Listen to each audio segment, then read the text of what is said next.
Hello and welcome to the Coming of Cage podcast, your Nicolas Cage movie review podcast. I'm your host, Derek, and your other host, Ryan, is right here. That is absolutely correct. And Derek, can you believe that we're doing episode number 70 right now? Wow, 70, man. We're actually looking toward, we can see the light at the very end of this whole thing. And sadly, it will end. I mean, It's true. I mean, we are beyond halfway. well beyond halfway Well at this beyond. point. Yeah.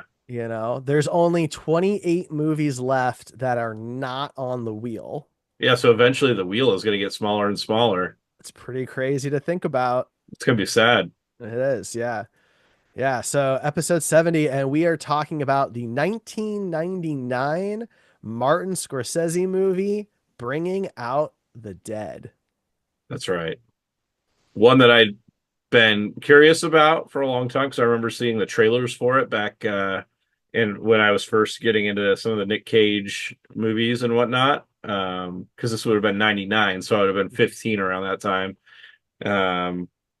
Would have been right around when I had a VCR and TV in my bedroom and had Gone in 60 Seconds and the Con Air and the other stuff I've talked about before. But so yeah, that was when I was starting to get interested in Nicolas Cage as an actor, and I remember the trailers for it. So, and my dad was a paramedic, so at the time, so lots of interest in that. Man, we should have had him on as a guest. We could have. I'm sure he would have loved it. I didn't even think about it. Yeah, I had a very incorrect assumption about this movie because I only knew the poster. I knew nothing else about this movie but the poster. And for some reason, I thought this was a zombie movie. Wow, what a shock that must have been to you.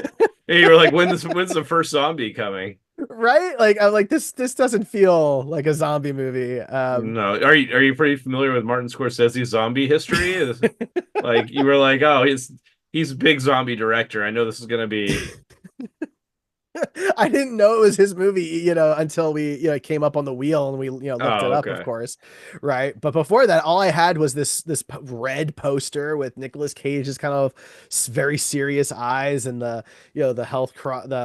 Red Cross, plus sign there. And with Bringing Out the Dead, it felt like a zombie movie, and it's not a zombie movie. Not a traditional zombie movie, although some arguments could be made that there are zombies in the movie, but Well, so this one is about, quote, haunted by the patients he failed to save, a monumentally burned out Manhattan ambulance paramedic fights to maintain his sanity over 3 increasingly turbulent nights.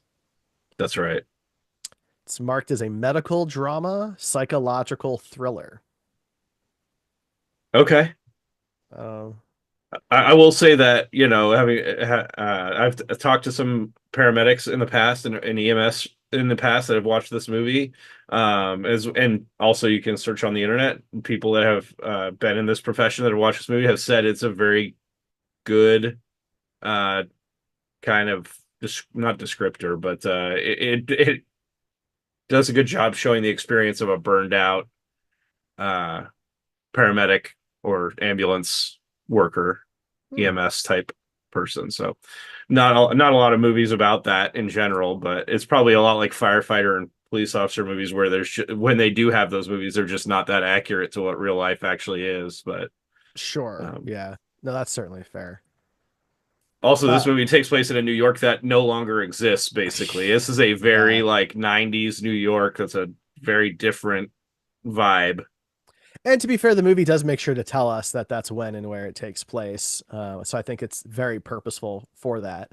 For sure. Before we get too far, I do want to call out this. So this movie was written by Paul Schrader, who also wrote Dying of the Light, which we've covered here on the show. That was Nick's movie with Anton Yelchin. But arguably more importantly, this dude wrote some really heavy hitters like Taxi Driver and Raging Bull. Which makes sense because this movie is essentially Taxi Driver with an ambulance driver. Yeah, I think that's a fair comparison. Yeah, and I'm not the first one to have made that comparison, but it definitely has some similar vibes. Hmm. But I will also say that this movie is the most David Lynchy Martin Scorsese film I've seen, Interesting. which I know Yeah, you don't like that very much, Derek, 'cause you're not a big Lynch fan, but there's definitely like it works for me. stylistic Yeah. choices that line up. No, I agree with that. The visuals, cinematography wise, and the way some of these scenes are cut together, it definitely feels like that. I think that's a good parallel. Yeah, yeah. So the movie stars, of course, Nicolas Cage. He is the lead. It also stars Patricia Arquette, John Goodman, Ving Rhames, Tom Sizemore, and Marc Anthony. There's also a few small cameos. Queen Latifah voices the female dispatcher, and Martin Hmm. Scorsese voices the male dispatcher. So Yeah, there you that's all go. true. Yeah. Yeah, so the way this usually works is that I take notes throughout the movie, and just we go through those notes and try and figure out what the hell I meant by whatever I wrote, or try and figure out why I don't remember this thing I wrote. Derek helps jog my memory sometimes. Um, but yeah, how we do this. So I guess we should probably dig right into it, huh? Yeah, let's do it. All right, let me get my spot in my book here. I got to get a new Nicolas Cage book because this one is starting to if you have the video, you can see my current journal. But this one is starting to be full, so I need to start shopping for another one. So we only got two title cards in this movie, which is not that surprising. It wasn't really like a typical indie film that we would normally get from him with 17 title cards at the beginning. My second note is just NYC because they Yeah. establish right away that this is New York. Hmm. Hmm. Um, we get some close-ups of Nicolas Cage's eyes with lots of lights of different colors shining into them, and a voiceover from Nick, Yeah. which Voiceover, is lots of that. one of our Cajo bingo cards slots. So Hmm. that's a good one. Um, my next note is defib bad chest compressions from John Goodman. So as far as I can remember, they have their first call that we see him run, and it's a person that is not breathing or and no pulse, and they're doing CPR. Oh, this is the intro. This is the very beginning guy that's kind of sets up the whole movie. Yeah. So Patricia Arquette, she plays Mary. It's her dad Yeah. who apparently had a heart attack and they're in his apartment. Yes, and yeah, they hit him with the defib. It doesn't seem to work, and so they start doing chest compressions. And John Goodman's chest compressions were bad.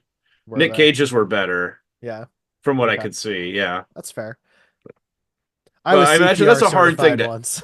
that's a hard thing to act out, though. I think. I mean, especially if you're not using like a dummy because you're supposed to really go deep to the point where you're like you could potentially be breaking ribs on somebody Right. that you're doing it on. So you can't with a live actor, and especially because when Nick was doing it, it had a wider shot where you could actually see the chest moving Hmm. down and in, and John Goodman's a bit heavier of a guy, so he probably didn't want to push it too far. I don't know. Yeah, right. Because I mean, this person at best is a stunt actor, right? And so Yeah. yeah, you still don't want to hurt Right. You somebody. don't want to actually like Yeah. interrupt their cardiac rhythm. Right. Yeah, that's a good point to make. They they eventually get a pulse back and head to the hospital with him.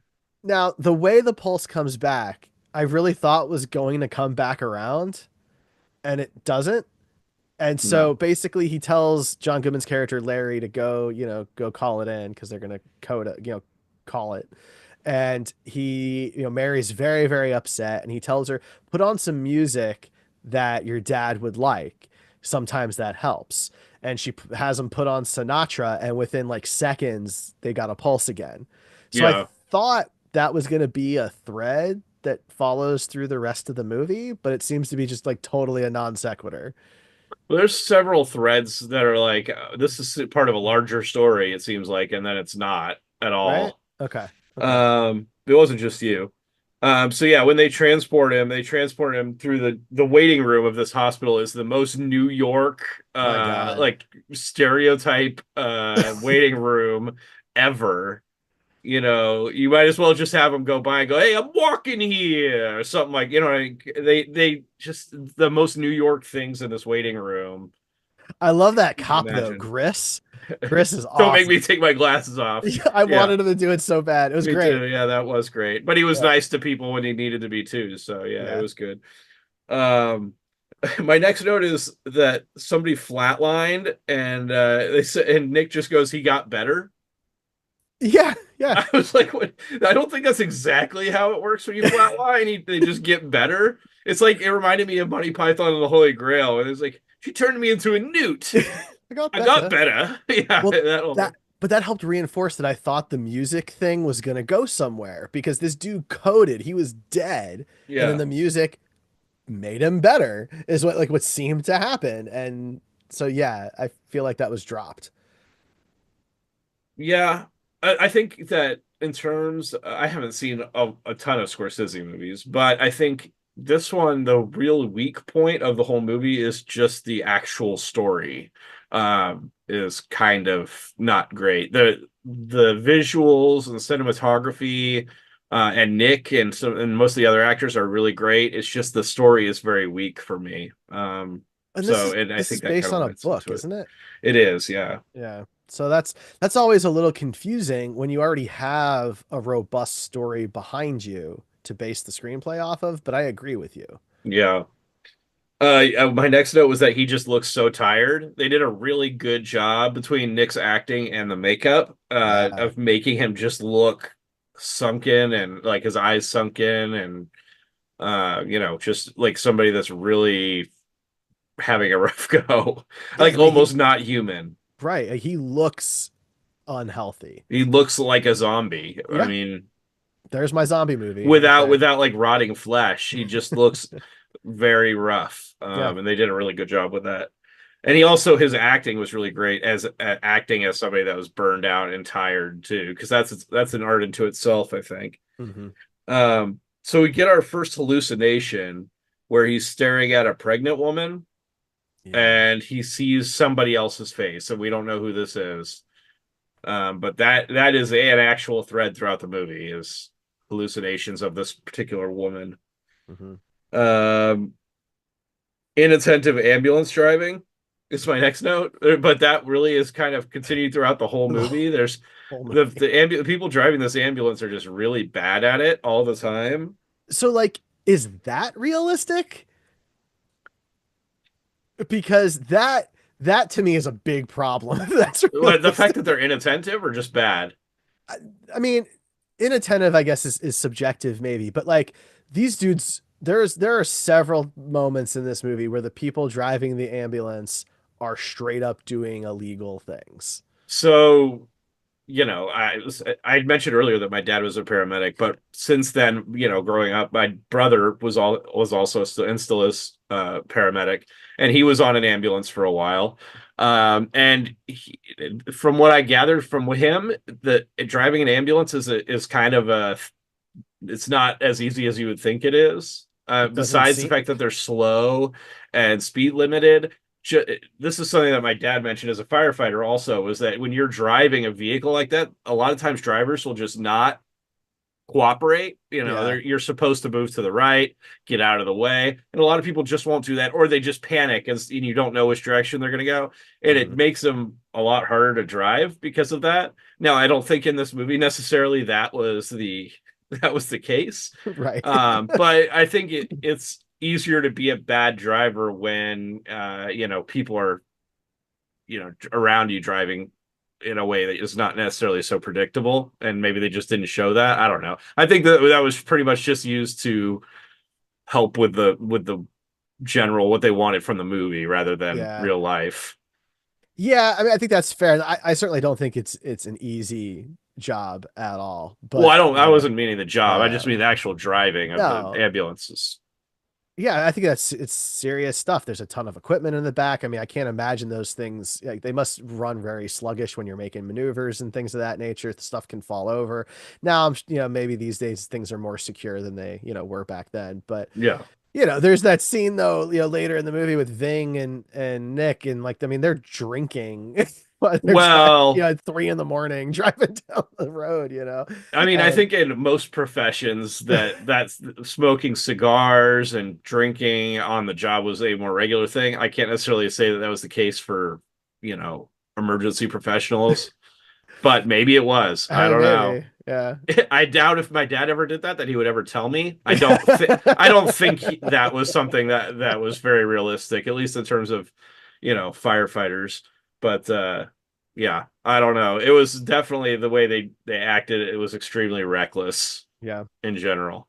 And it's tougher too because they're all in New York City, which is probably one of the worst, as bad as, you know, other ambulance drivers have it. It's probably 10 times worse in a city like New York. That's Especially back notorious. then, than the Yeah, time especially period. back then. Yeah, especially even now it's probably terrible, but No, just, I would you know, imagine that specifically in that time period, that had to have been one of the most difficult jobs a person could possibly have. I'm sure. You know. I'm sure this was pre 9/11 too, so whole other can of worms there. Mhm. Smoking. We got a lot of smoking in this movie. Yeah. He does it fairly early on, and that's another one of our KJO bingo cards. So I wanted to notate that. Though to be fair, that bingo square is smokes, drinks, or does drugs, and he does all three of those I know in that this should be movie. three different squares apparently. We usually don't get all three. No, that's true. So when we're in the hospital the first time with Patricia Arquette's dad, there's Mhm. a guy in the hospital that is tied down to a gurney and is saying that he's thirsty and they won't get him water. Yeah. And he's yelling at people to get him water. And they make it a point to show this guy. And the guy looks at Nic Cage and goes, "I can tell you're a nice guy. Can you just get me some water?" And the doctor says something about how a drink of water could kill this guy. Yeah. And so somebody gives him water, of course, but then he shows up later again. I had the note that the thirsty guy is now suicidal. And he comes back multiple times throughout this movie. Yeah, this is Noel. Is He his doesn't name. really add a ton to the movie. I'm not sure. I think he's just there to kind of add to the vibe of of the craziness that they're dealing with. Um, Well, I think it's also supposed to show how different people react to somebody like that, right? Because you have some people who are sympathetic, like Mary's character. You have other people who are very business about it, like the doctor is, and then you have even more people who are very dismissive and aggressive towards it, like the other ambulance driver. I think his name was Tom. Who's like violent towards that type of person. right.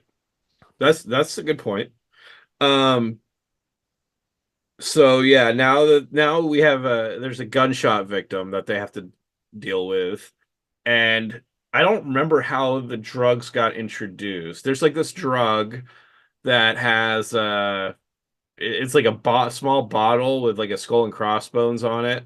It's Mhm. called like Red Death or something like Yep. that. I can't remember. Is that Yeah. what it is? Mhm. And you think that this is going to be like a big storyline throughout the movie because like in a typical drama where they're showing this drug and it's like rolling out of people's pockets, it reminded me a lot of the Batman with, you know, the Yeah. drips or whatever, or drops or whatever they were. And you know, Batman is investigating where these drops are coming from. And you kind of feel like, well, there's going to be a storyline with these drugs because they keep showing them. Hmm. And I think in a typical movie it would have been, but in this movie, No. nothing. It's Yeah. literally just showing people that are these Red Death things are affecting. Yeah. I mean, like Bad Boys is literally that, Yeah. right? Where like they just follow this very specific drug throughout the There's movie. been a lot of movies like Yeah. that. Yeah. Well, Bad Boys was kind of around this time. I think it was 96 or whatever it was. So similar time frame. And so like yeah, this was another example of okay, this is what the movie is about. Yeah. And then it comes up one or two times more throughout like we hear about it, but it never becomes a thing. Right. We never really find out who's responsible. It's not resolved. It's not really investigated. It's just brought up a couple of times. It's very strange because it is like it's a made up drug, fictional for this world. It's got its own logo built Yeah. for this, right? A special name, nothing. Yeah. and that's kind of the story of this whole movie. The, there isn't really a storyline other than Patricia Arquette's dad and her relationship with Nick. That's Yeah. basically the story. And it's supposed to be the story of 3 nights of a paramedic's life, essentially. So, maybe if they did a real one of these, wouldn't be a through story, really. And this was just trying to be that in an artsy way. I don't know. But so I thought that Red Death stuff was going to be the story, Yeah, but it's I not. agree. I will say, to its credit, those 3 days feel like they took forever. That's true. Like those are 3 rough, long days. And he's already burned out by the time we see him. So, Right. and he's trying to get fired actively. He wants to be fired, but he won't quit. I don't know why. Um, I assume it's like a benefits thing, right? Maybe like unemployment or whatever. Yeah, exactly. But like his boss, I guess we haven't gotten to him yet, though, like just like won't do it. It just shows you like how rough that job must be, that so few people are willing to do it, that they will just keep on any living person who will show up. Yeah, yeah. Um, I don't remember why it gets brought up, but Nick Cage at one point brings up, maybe it was when he's talking to Patricia Arquette one of the times about when he did mouth to mouth on a baby, Yeah. Mhm. but I can't remember the Oh, context beyond that. I wasn't brought up to her. So he's with two other not two other cops, two other Paramedics. paramedics. Thank you. And they were talking about whether or not they would do mouth to mouth to somebody. And I think the idea here was supposed to, again, show how some people are cold and dismissive towards these struggling people. Right, Yeah, because there are multiple times throughout this movie where these people who are struggling are being ridiculed and judged and put in even far more of a negative light than is necessary or appropriate. And so the idea here is two of these guys are basically talking about how they won't do it. It's not worth it, to them, type of thing, to put their mouths on one of these people. And then Nick's kind of off to the side and says that he did it for a baby once. And they're like, "Oh yeah, well, kids different, babies are different." Kind of I guess to show these guys aren't monsters, right? see, I But think I think to your point, that it isn't necessarily they're monsters, right? It's more, I think, and you can interpret it anyway, but I interpret it more as, this is a job where you're seeing pretty terrible things often, and you hear stories about how somebody's mom will die in the emergency room, and then at the nurse's station you'll hear them laughing, not about the death of the mom, but just in general. right. And because this, when you see terrible things like that all the time, you have to cope with it somehow. And some people's coping mechanism, we see one guy in this movie that his coping mechanism is Jesus Mhm. and his religion. And you see 3 different guys that he partners with 3 different coping mechanisms for dealing with the job. And I think for me, that's how it came across more so than the way you were describing it. But I can totally see Yeah. where you're at, and I think there's some crossover also. I think it depends, what it is. Like, so Marcus, Ving Rhames' character, is the religious guy, and I think that, like, that's his coping mechanism, and it's not hurting anybody. It's not putting harm on other people or putting other people at risk, that he believes this way and is coping this way. Larry, John Goodman's character, I think food is probably his coping Yeah, mechanism, right? And he's not doing himself any favors if he's eating like that every day, right? But again, he's not hurting other people that way. He's not, insulting other people that way. These other dudes, though, this other, like Tom and this other guy, like they seemingly hate these other people, yeah, these patients, like see, like really, like actively despise them. There's this one guy, Mr. O, that's brought up multiple times through the movie, and this is a homeless man who, I guess, if I remember right, he's an alcoholic and gets too drunk and passes out, and he smells very bad. And look, that sucks. That sucks. I'm sure it sucks for him too, right? But like, there's only like so much belittling of another human being that I can kind of like sit through and be like, okay. Maybe Yeah. that's their way of coping with it, is that they have to Yeah. believe that these people, they have to like disassociate that these people aren't really people, and that if they die, then that hurts less because they aren't a person, you And know? that may be, that may be. I think we could go back and forth on that Yeah. point for a long time. It's No, just no, no. open to interpretation, Yeah. or there's multiple, messages there. So, um, we do get a brief shirtless Cage, which is And fun, pantsless. and pantsless. Yeah, when he's changing. Um, and my next note is that boss won't fire him, because that's what kind of what we just talked about. We went through that, but yeah, his boss. That was an interesting character. I like. He So was. weird. You could tell that guy was just hanging on by a string. Honestly, like he was just forcing himself to be so happy and cheerful about terrible things, and sending people out to do these terrible things. Um, Well, yeah, because I mean, I think you're right. Like this dude is one spilled cup of coffee away from just a complete collapse. yeah, total meltdown. Right. Yeah. And it does come back to like there's a point made later. I don't remember if Nick's character says it or it's said to him, but how like in a way sometimes these guys are there just to bear witness and to be present, and that there's not really anything they're supposed to do other than show up. Yeah. Right. And I think it's his boss who's kind of getting to that point. Which, when you think about it, that's a pretty deep Yeah. thing. Yeah.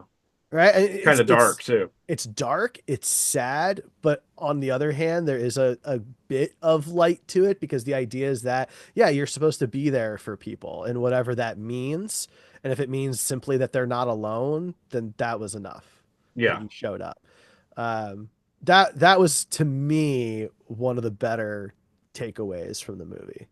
Yeah, I agree. Well, and the whole movie is, because we didn't really cover this, but you kind of get it early on that Nicolas Cage's character is so burned out and wants to be fired because he hasn't had a save in a long time. Like he hasn't been able to save anybody in a while, and it's just been death and death and death and failure and death and everything. He hasn't. That's where he said you get the real feelings or enjoyment out of the job, is when you get to save people, which is, I'm sure, true in real life as well. Right. You It's got have to to feel you have to good. think. Yeah, you have to Yeah. think. But yeah, so he hasn't had that in a while, and so that's why he's so burned out and wants to quit. And so, eventually he kind of does get his save in the movie. Hmm. But that's the whole thing, is that he's burned out because it's just been a lot of depressing things, and he hasn't been able to break that. And I think he Um, says it's 6 months. I mean, can you imagine? Like, he's doing this. It's a night shift. He gets, I think they said 3 or 4 calls a night, yeah, right? And assuming he does this 4 or 5 nights a week for 6 months, that's awful. Not to save anybody like that. I mean, I don't. If that doesn't get to you, I think that says something. it's true. And You I know? think some of it comes from perspective too, is like what is really saving somebody? Is it like saving Yeah. somebody's life, or is it more like you're there for them in the end so they aren't dying alone, like you had mentioned? That could, in some views, be saving that person, Well, I think that's how the movie ends. it is, and I wasn't going to jump right into You that, but know? yeah, but there's several ways to kind of view what a save really is.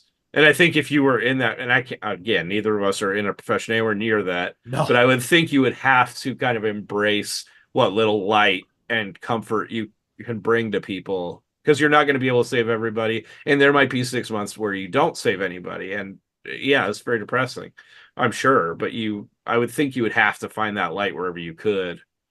No, Um, I completely agree with you, and I think that's the journey. I think that's the underlying journey that we're supposed to be on here with Nick's character Frank, is that he has to learn what that really means yeah. to also save himself, Right.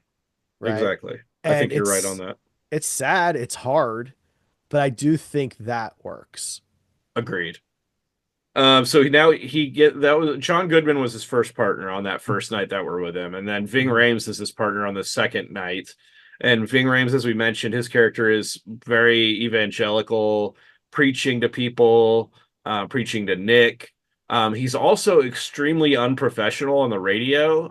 Queen Latifah is the radio person, the dispatcher, and yeah, he's constantly hitting on her through the radio, which, I'm not going to say that, Christian people are obviously allowed to flirt with people or whatever, but some of the stuff he was saying was pretty questionable in terms of, somebody that's supposed to be a godly type of person that's evangelizing to other people constantly.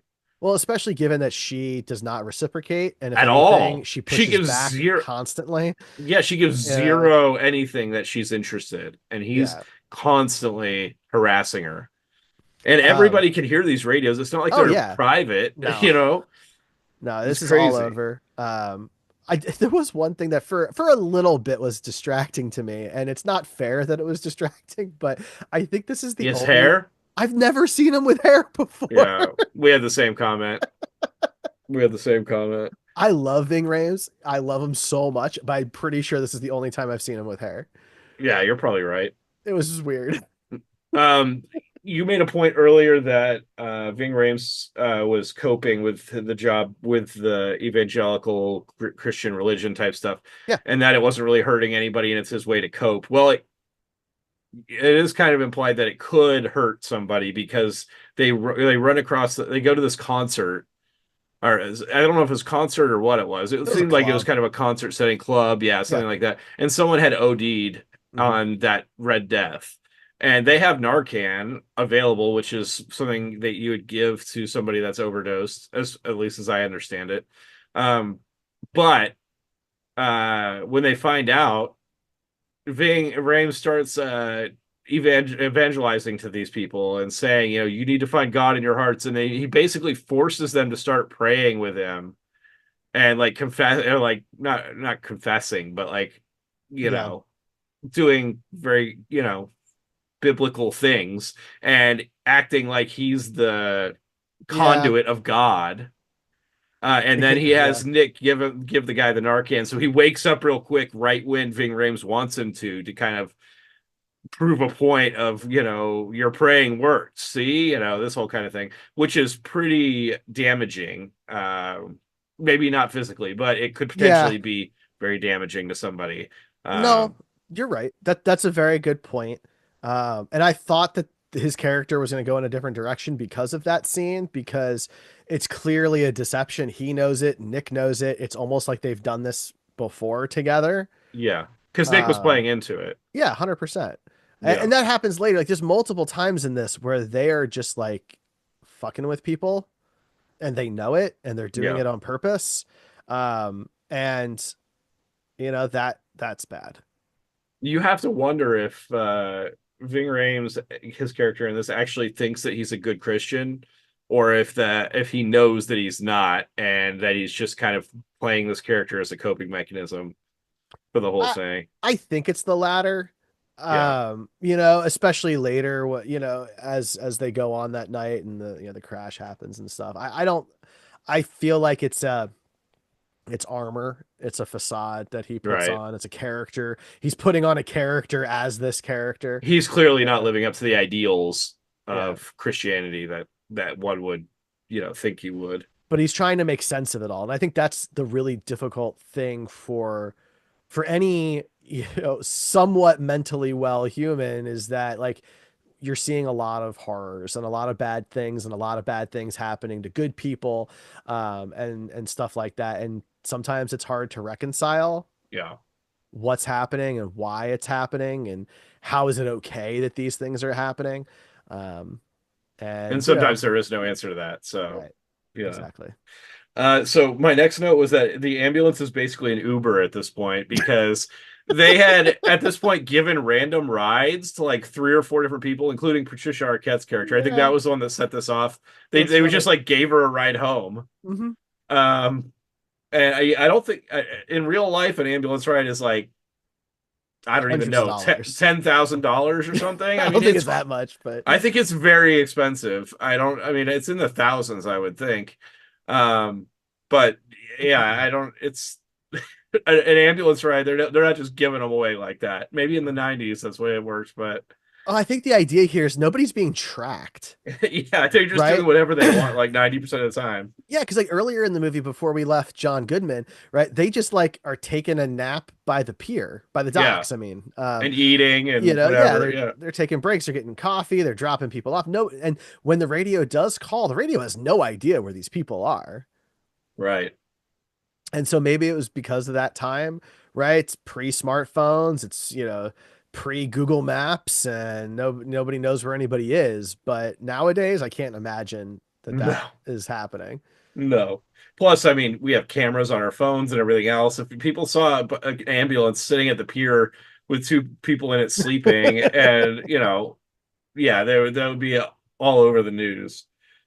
Um, so eventually, we throughout this, I don't think I notated it every time, but every time they go to the hospital, um, Nicolas Cage's character is going to go check on Patricia Arquette's dad, basically, Right. and we find out through that he's got a breathing tube in, and that he keeps trying to pull it. He'll wake up and try and pull it out, Hmm. and that he keeps flatlining. And I think they say they've had to bring him back from death like 14 times Yeah, I think or by the end something. of the movie, I think it's 17 at the end of the movie. Yeah, but then he comes back every time. Yeah, Um, which is wild. another evidence in the column of Ving Rhames is playing a character to cope with this is that when they drive by a bad part of the city that has a lot of prostitution, he's like flashing money to the Mhm. women to try and get their attention. Well, and it's unclear now. I want to first, neither of these outcomes are good, but it's unclear whether he legitimately wants a hooker or whether he's trying to just judge and ridicule the hookers. Because it Or seems if to he me just he's, wants the attention from them, like not yeah, to actually do anything beyond it that. could be that, but it just feels like he's mocking them more than anything. Yeah. And meanwhile, Nick is having all of these flashbacks of this woman that we now know he lost. He tried to save her and he screwed up and she died, and now she's you know Haunting him, essentially. haunting The him. Yeah, ghost. They refer to her as a ghost a bunch of times. right. So the idea here is like this is a very like real world like PTSD. You're seeing ghosts, not paranormal. You're seeing Right. ghosts, right? So he's starting to see the faces of people that he has not been able to save, people that have died on him, and he clearly has a traumatic response to all of this because she ends up being like every single woman on the street over and over and over and over again, and even gets defensive when Marcus says that they're looking at him, and he's like, no, she was looking at me, man. Like he's like really taking it very personally, and he's not Yeah. quite in the real world anymore. Dude's cracking, Big time. you know. I don't know if you saw this, Derek, but the doctor at the hospital, his name is Dr. Hazmat, I thought apparently. this is what I heard them say, but I was like, it can't be that. Yeah. That's like I must have misheard. So they run another call on a woman giving birth. Mm. And at one point, they Nick, I think it's Nick says that he sees three legs, Yeah. and Ving Rhames is like, "That's too many," I which was like, was this movie's taking it a cracked me turn. up. Yeah, big time. And so it looks like the woman gives birth to one baby that seems healthy, and the other one seems to be a stillborn. It's very Yeah. depressing. So it's kind of weird that you have that humor right before the really depressing thing. But I think that's again trying to give the audience a feeling of what the kind of coping, how they have to how the ambulance drivers have to cope. Mhm. Trying to give that feeling to the audience a bit to where they see something funny and laugh, and then they immediately have this terrible sadness that this baby died. Well, because there's an absurdity to it all, right? They're called to a part of town that we're, being told is like, where all the crack dens are and stuff Yeah. like that. And Marcus doesn't even want to go up there, Yeah, right? it's like in Because a building that's got no power. They're using mhm, flashlights to get up there, and it's up several flights of stairs. he's worried they're gonna get like shot or something like that, Yeah. right? And they make it up there, and the guys, keeps claiming that he and this woman are virgins and they've never slept together, but clearly this woman's pregnant. She's literally giving birth, right? So do you believe them? Do you not believe them? Marcus is supposed to be the religious guy here, and all this other stuff. So there's this absurdity to everything. At the same time, these guys are supposed to be doing their jobs, Yeah. And to be fair, they do. It doesn't always work out well. It doesn't mean they didn't do a good job, but it's a very heavy collection of scenes because Marcus is so happy because they brought this baby boy into the world and everything. But And of Frank, course, yeah, Nicolas Cage's character is the one with the dead baby, and you know, and so it's just super sad 'cause it's like, well, how would you react to that situation? How can you be happy, when one of the two died? Like I don't know, like I don't have an answer for that. I think that's, you have to be in that situation to know how you feel, right? But it's horrible that that's even a possible situation. yeah, So yeah, for sure. And then my next one is that they're drinking on the ambulance. yeah, They jeez. have out a lot too. I mean, it's not just a little bit. They're drinking a lot. And then of course they drinking and driving have a rollover accident in the ambulance, wearing no seatbelt seemingly, but they're not thrown out of the ambulance or anything like that. Really And good really, windshields. really they're fine.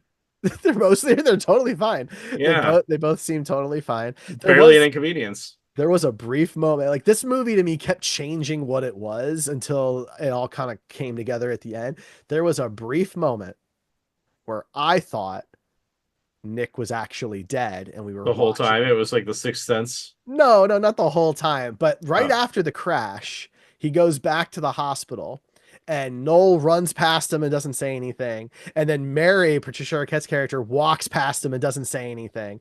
And there was this moment where like, is he a ghost now? And did he die in the crash? no, we're not so lucky. But like in my brain was like, that's a possible direction this It was movie. definitely, I didn't foresee the accident happening. I mean, although No. we should have with all the Yeah. negligence and everything, but yeah. My next note is creepy building with guy you barely know. I don't remember. He ends up going to Sigh? this. He ends up going to this building where I don't. How does he know to go to this building? Did he follow? Yeah, he follows Patricia because That's she what it ignored is. him when she walked out, which is why I thought he was a ghost. So Yeah, this whole time he's following her, I'm trying to look for clues that he's really alive, not a ghost. Because this movie was just messing with me, man. yeah, I can tell. Um, but yeah, he follows her to this building and she's being kind of cagey about it. And she's saying that, she has to just go meet a friend who's sick upstairs and she'll be like 15 minutes or Yeah, whatever. and if it would be really great if he goes with her so No, that she has an excuse to get out or she whatever. she wants him to stay downstairs so she can point him out the window so she can leave or whatever. But like, it's a dangerous building and she explains that, right? So he's gone from, yeah, I'll wait for you to, well, this sounds really dangerous. I should come with Yeah, and so he goes up.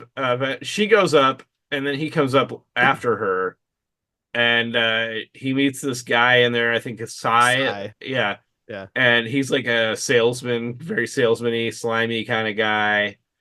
But really He's like an interested in influencer before influencers. exactly. Yeah, he was kind of interested in Nic Cage, as a character, and as an ambulance operator and whatnot. And he's mostly interested in figuring out what happened to Mary, where she's at, and that she needs to go. Hmm. And this guy, it had been mentioned earlier in the movie that her character had been addicted to drugs at one point, Yeah. and that she was clean.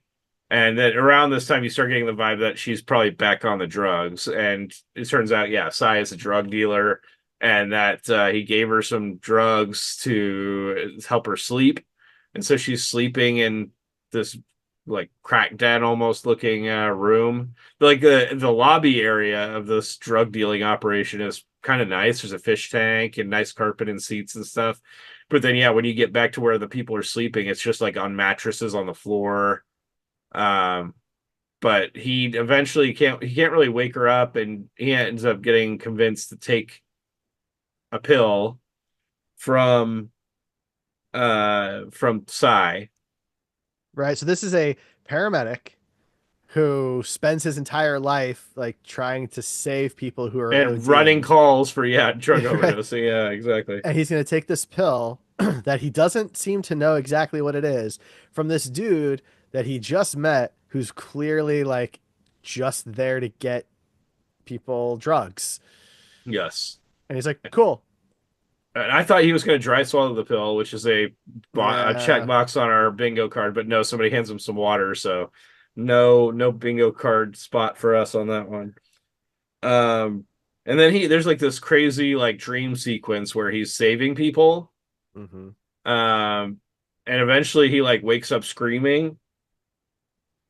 Um, but around this, I think when he wakes up, I can't remember if this is part of the vision or what. We get to see the Rose thing happening, and that he keeps Oh, intubating her stomach instead of her lungs. yeah, yeah, they do show that because it's him and Larry, right? And they're on the side of the street or whatever. And yeah, he can't get it into her lungs, and she Yeah, dies. which I know that kind of thing is an art into itself. So and being in stressful situations probably makes it even harder. Oh yeah, I mean, that's a But difficult yeah, I thing. think three times he puts it into her stomach and not her lungs. At least three times, yeah, because Larry offers to do it multiple times Yeah, because he and he keeps, declines. yeah, because he keeps screwing it up.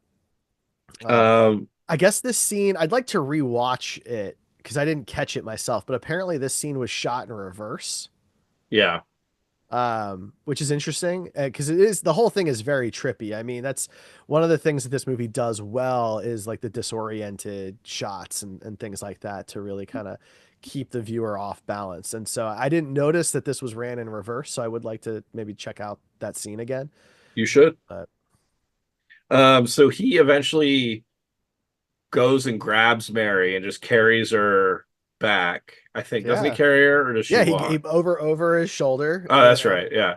And gets her back to her house. And he knows where that is because I think that's where the dad was. Or no, maybe it's because they dropped her off at her yeah. house on the ambulance Uber. And he grew up in this area, so he can memorize everybody's addresses. Right. Um, And when he gets into her house, he instantly falls asleep on the couch. mhm. She's like, "You can't stay here," and And then then she he lets him stay does. there. Yeah, exactly. And he goes when he wakes up, he goes to like wash his hands and stuff. And there's three different colored soaps in the bathroom, and he's amazed by this. And he uses each individual soap. What he talks about, like, there's a voiceover, and he's talking about how it feels good to be in a woman's room again. Yeah, And I was like, "All right." it's very Kind of, weird. that was a weird line. I think that was a weird line. Yeah. So now we get his third partner, which is Tom Sizemore. Um, Yeah, Tom's a douche. yeah. He's a good he plays a good douche though. I Yeah, mean, oh he's a yeah, douche in almost everything that he's in, but he he does a good nails it. job. And then my next note is the defibrillator on Mary's dad, and it's a hallucination. Oh, yeah. So what ends up happening kind of from this point forward is whenever Frank goes to visit Mr. Burke, he like can telepathically hear Mr. Burke. Now he's hallucinating, right? Yeah, But he thinks he can hear this guy talking to him telepathically. And Mr. Burke is basically saying that like he's done. He doesn't want to do this anymore. Like let him go. yeah, And he starts coding and the nurse or whoever is trying to get Frank to do the defib and he's like very hesitant and doesn't really want to do it or whatever. And eventually she takes over does uh, it because Nick thinks he's hearing this guy, right? And yeah, this of course this builds the rest of the narrative. for sure. And when he gets back to the ambulance, he's talking about how he doesn't feel well and that maybe they should just go back to the station. And he ends up doing an IV on himself and doing an oxygen mask on himself. Yeah. Which I guess if you work on an ambulance is a benefit that you can just put an IV on yourself whenever. I don't know. I mean, I would imagine again these days that stuff is probably tracked a little bit better than it Yeah, was back then. But yeah, he does like this like whole cocktail of different things because he doesn't have any alcohol, yeah, which is what he really needs is a beer. Um, right. I think he might be an alcoholic. maybe Strong chance. thinks there's some signs. So they go to drive through this homeless camp because I guess they have a call there, and Yeah, there's a random horse. I know. I saw that too. I was like, what the fuck's a It was horse? like a white horse running through this homeless camp. Again, for a minute, like I didn't know what was happening, so I looked for a horn. I'm like, is this a unicorn? Like, what is going on in this I movie? feel like it's got to be a symbolic thing that maybe we're just too stupid to figure out. I don't know. I mean, the only thing I could think of is that was a police horse. that somebody somehow got. Stole, and it's Yeah, just living in a homeless camp. I don't know, man. It made no sense. It was so distracting. It took me out of the scene. I was like, the fuck is this doing I here? don't understand. If you understand what that was about, then hit us up on Blue Sky or wherever you are on social media and let us know how stupid we are for not understanding that symbolism there. At Coming of Um, Cage. yes, that coming of Cage. My next note is that Nick is teaching a guy how to kill himself. Yeah. All right. So this whole bit, this all really bothered me a lot. This I think went too far. There's a lot of bad stuff in this, but I think this was too much. So the call is somebody who was trying to commit suicide. He slit his wrists. Yeah. And I guess he didn't do it in a severe enough way and the bleeding had stopped or whatever. And so Tom brings the guy into the ambulance and starts being just a complete asshole and is mocking this guy with a fake patch on, a medicine that will remove all of the suicidal thoughts. And then Nick comes on and starts to explain to him the right way to commit suicide and then gives the guy a knife. And the idea is, I think that they're trying to like scare the guy straight type of thing, but they're really just being assholes. Yeah. I mean, there is a statistic out there that I don't know, but an overwhelming majority of people that survive suicides say that they regret. And I think there's evidence of people that actually succeed in suicides that they tried to change their mind at the last minute. And so maybe there is something to trying to scare the person out of it. I don't know. But it was already Maybe over. that, huh? It was already over. Well, yeah, but trying to scare the person out of trying to finish, like do it again, or make the person realize that they don't really want to die, and maybe they just wanted attention or something. I don't know. I think there's merit to that philosophy. I think the way these two guys go about it Oh, they're is clearly not mental health professionals that should be right. doing it this way. Yeah, Yeah, because they do it in two different ways. One is to mock the guy, and the other is to freak the guy out. yeah. And this is clearly a person who is malnourished, who is homeless, who knows what other issues this person might have. All they're doing is making the situation just horrible. See, I'm going to disagree with you to an extent on that this went too far. I mean, I think an argument could be made that a stillborn baby, showing a stillborn baby, could be going too far. That's a I sad that's a sad thing that happens, but that wasn't like a choice a character made. You're right, but I think we're supposed to see him on this third night of like the worst shifts of his life, basically, and he's with a partner that is an asshole, and we've seen with his other two partner that he just kind of absorbs whatever the partner is. He just kind of leans into that. But all these Um, things feel rehearsed. It's like they've done this stuff before, yeah, Be, and so to me it just seems like a good person doesn't do that. but who says he's a good person? I'm not saying that we're told that he is. I just think that I think the way those two acted was just too much. I think if it was real life, yes. I think Yeah. in the message of the movie and what it was trying to accomplish and make you think about these characters, that it was, I mean, it was supposed to be unpleasant. And then it was, So I think it, you it know. succeeded in that circumstance. It's trying to push the boundaries. I mean, look at the people that made this movie. It's people that Well, always try yeah. and push the boundaries with their messages. And I need somebody who's likable in a movie. Like, who am I supposed to be attached to in this film? John yeah, Goodman's gone after like 20 minutes. Ving Rhames is gone after like another half hour. I'm left with Tom, right? And like, so and Nick just kind of gets worse as the movie progresses. And I know that that's all on purpose, but like, who am I supposed to be? Who is like my North Star in this who movie? was your North Star and Joe? I mean, I think there's a point to be made that some movies Um, don't really have a good person I don't know in that it has, them. I'm not saying it has to be a good person. I'm saying it just has to be somebody who is drawing me in some kind of way It has to that feel relatable to you. in some way there has to be some character that grounds me into the film. And so to have everyone be so unlikable, and they're all just kind of like they're just assholes because it's tough. And like I get that, but that doesn't necessarily make a good story, you And I know. mean that's a fair take. I'm not saying I that it's think. I'm not saying it's inaccurate. I'm not saying that this is unrealistic, but it doesn't to me it doesn't make for a good story because I don't care about these characters. I care more about all these characters who are being kicked around or left to die than any of the characters who have any actual speaking time.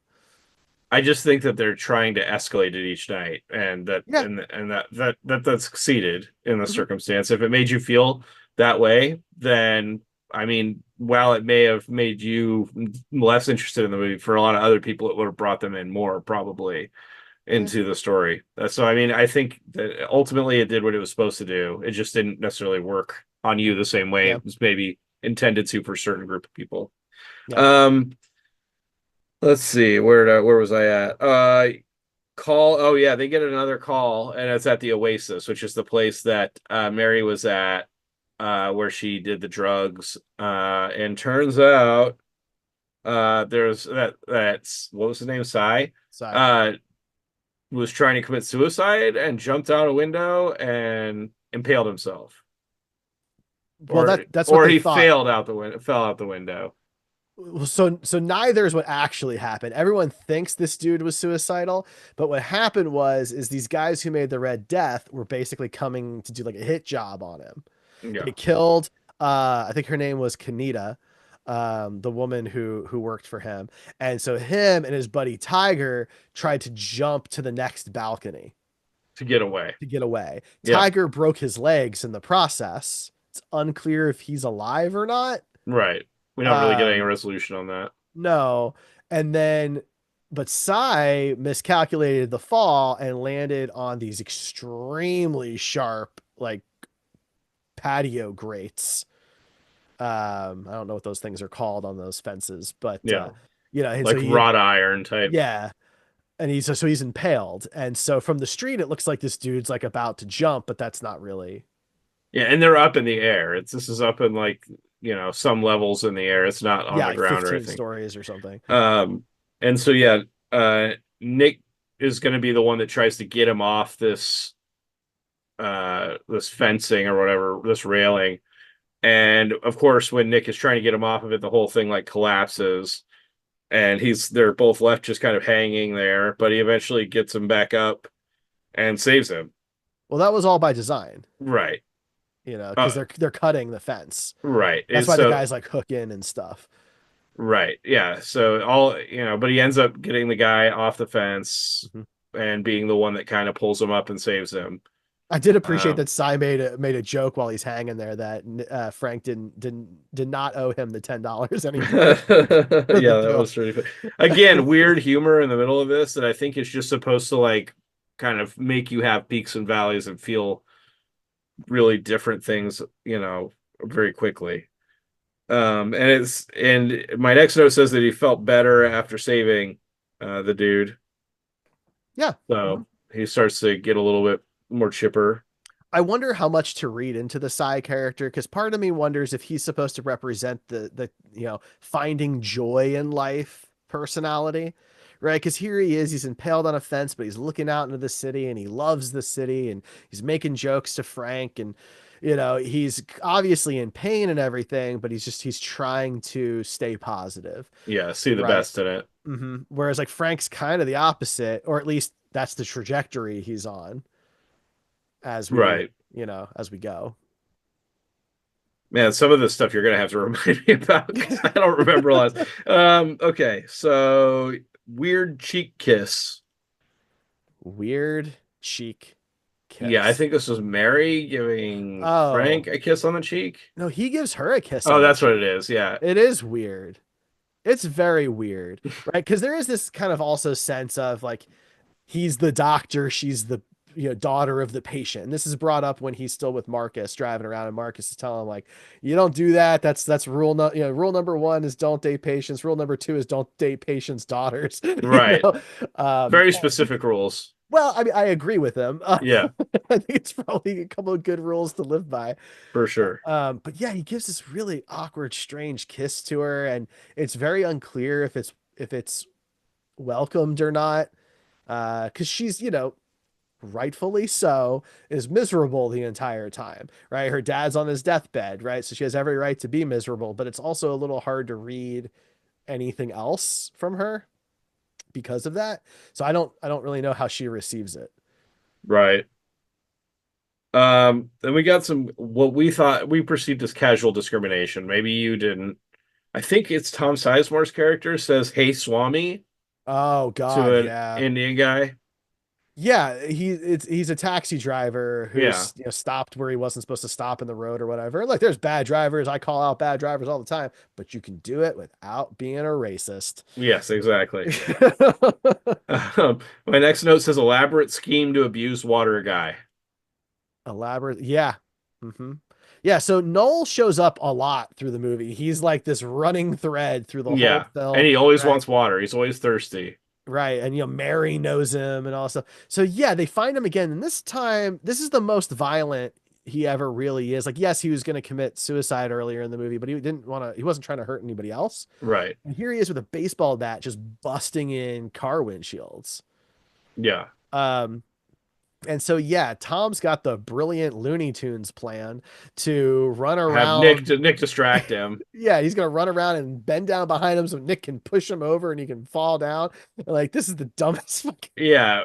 It's such a ridiculous thing. I don't really know what what kind of weird ass person you have to be to cook up a plan like this in real life and think it's gonna work. It's not Space Jam, right? Like we're not watching Looney Tunes. It's not gonna happen.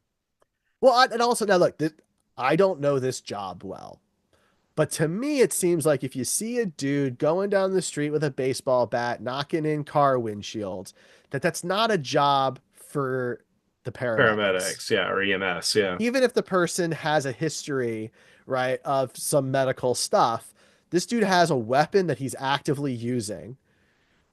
You gotta call the cops, right? Right.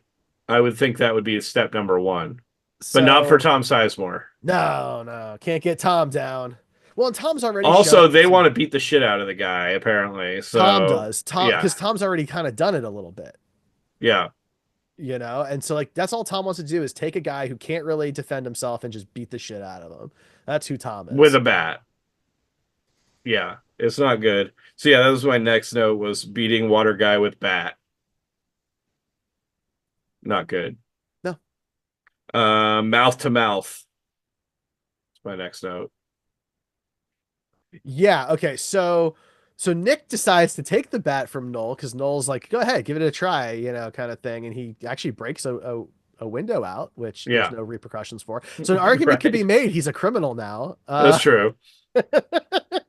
Pretty petty crime, but yeah, Depending on if you want that bingo square or not. But then he's gonna try and find Noel, and so he goes down this dark alley where I mean we see a red door for a second, so I thought we were gonna I thought that's where all the Red Death stuff was gonna come back around. seems reasonable. Doesn't. Uh, but he comes across Noel and Tom is beating him up with the baseball bat. Yeah, And Noel gets in the way. Sorry, Frank gets in the way and goes to save Noel. Tom's all pissy and leaves because the paramedic doesn't want to kill he wanted somebody. to kill. Yeah, he wanted to kill the guy, I guess, and God. And yeah, so they bring Noel back to the hospital and he's, I guess, gonna make it, Frank says later. seems like it. Yeah, I don't know if that was true or not, but I mean, we have to assume it is. yeah. My next note is moving equipment so patient can die. Yeah, so this is a wild scene. So this is where everything comes full circle. This is Yes, where, saving somebody doesn't necessarily mean keeping them alive, right. right? And he realizes this. And so he's going to let Mr. Burke die. And so to do that as quietly as possible, he takes all the medical equipment off of him and puts it on himself. Himself, yeah. Which that's clever. I gotta be honest. That is not something I've ever seen a movie do before or a No, TV me show. either. Very clever. I thought that was very interesting. And he just takes the tube out and all that stuff and just lets Mr. Burke die.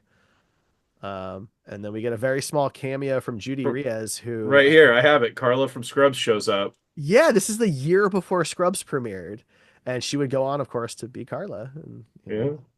And she was a nurse in this too, wasn't she? yeah, yeah, she's the ICU nurse in that Yeah. in the ICU ward. We see her very briefly. She has maybe one or two lines, but she's there. Yeah, she is. Then we have telling family dad died. Hmm. So Nick decides to do that. Well, he really just tells Mary. That's true. And then she tells the family, right? I don't Um, know. Somebody tells the family, I assume, because I well, had that as a note. There's a conversation about who should tell the family, Oh, okay. and Frank's like, "Well, I brought him in, so I'll do it."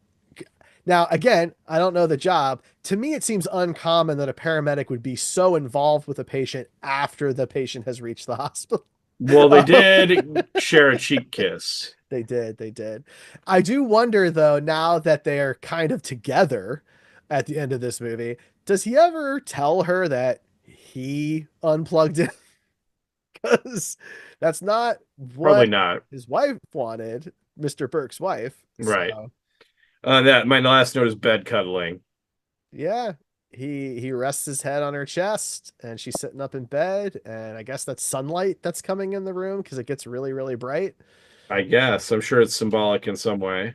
And that's the movie. So I guess they're together now, even Yeah. though, you know, he went against the family's wishes and took the dad off life support. Happy ending. For who?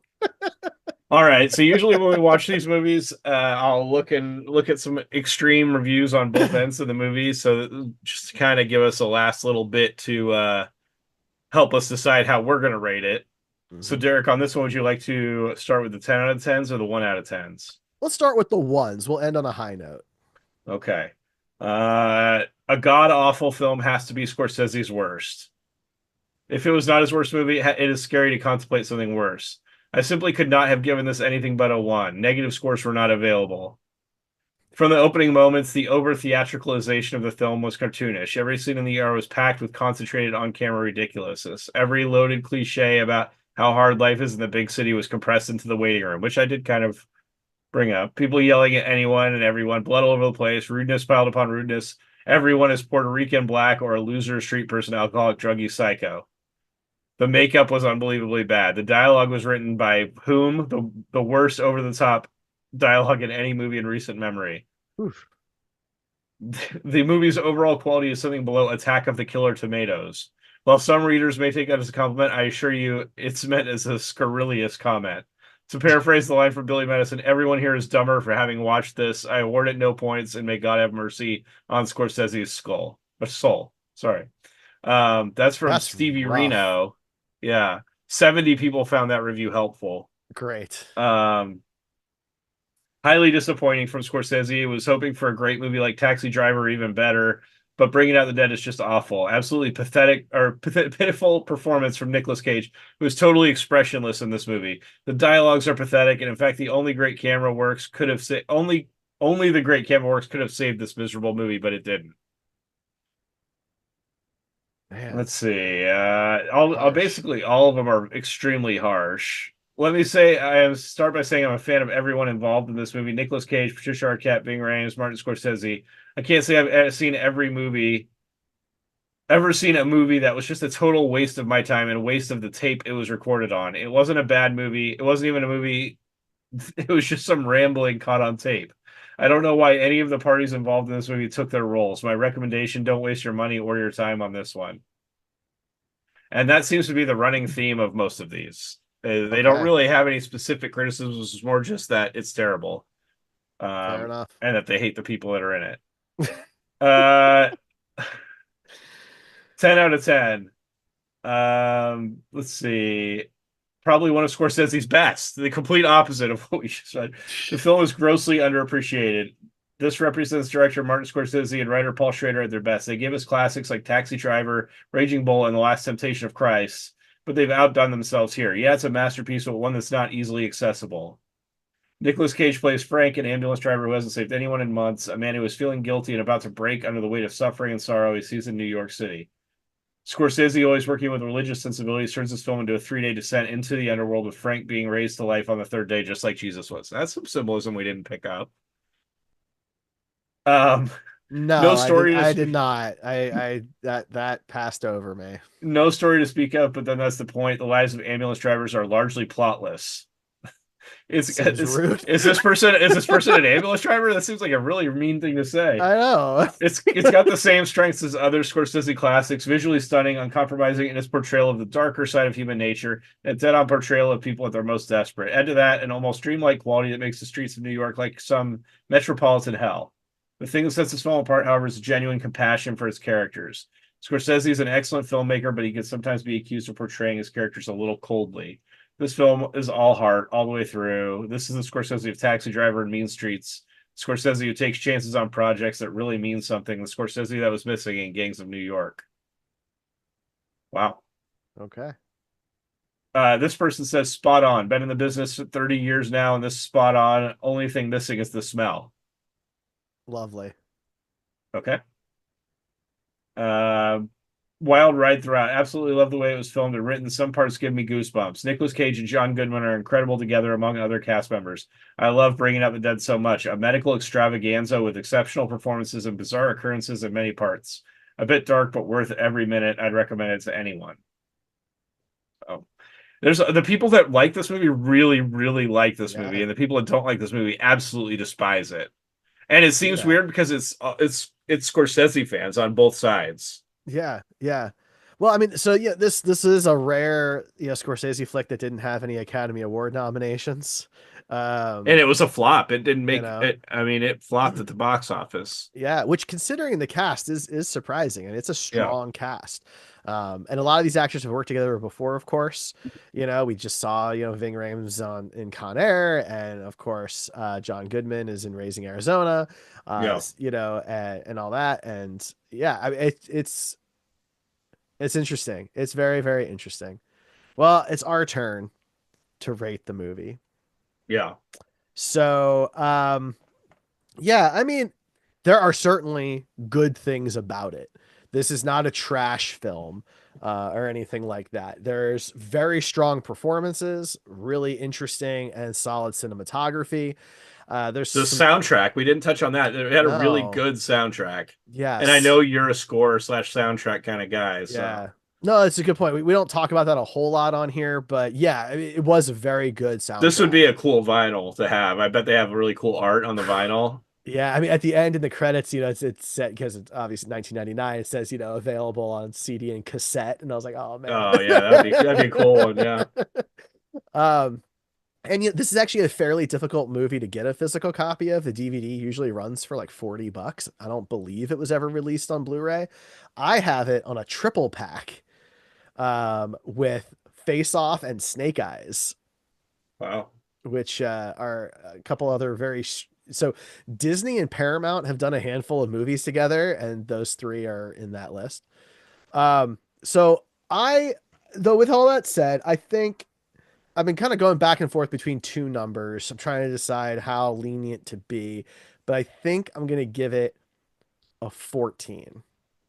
That's exactly where I was at with it. I think it's for me when I look at these movies, I there's what I would consider an average movie in the groups that we watch would be like a score between 8 and 12.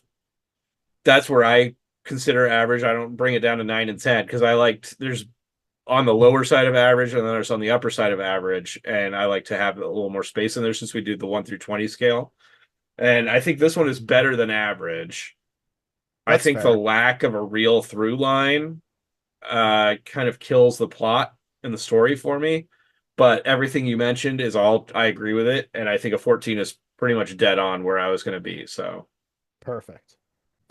All right, so we've got a 14 in overall quality. Now, caginess is kind of tough on this one.